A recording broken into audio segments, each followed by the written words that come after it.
Hello friends, तर आता आपण बघणार आहोत की या मशीन मधले रिपोर्ट्स कसे बघायचे। तर इकडे तुम्हाला 3 लाईन्स वर क्लिक करायचं आहे। त्यानंतर तुम्हाला इकडे रिपोर्टचं ऑप्शन भेटतंय।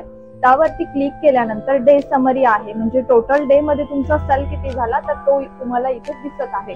तर याला तुम्ही शिफ्ट अँड करू शकता किंवा स्किप पण करू शकता। त्यानंतरून तुम्हाला इकडे दिसत आहे बिल सेल्स, म्हणजे बिल वाईज तुमचं किती सेल झाला ते तुम्हाला। आता आपण 3 बिल्स केले तर हे इकडे शो होत आहे। त्याची तुम्ही प्रिंट पण घेऊ शकता आणि त्याला मेल पण करू शकता।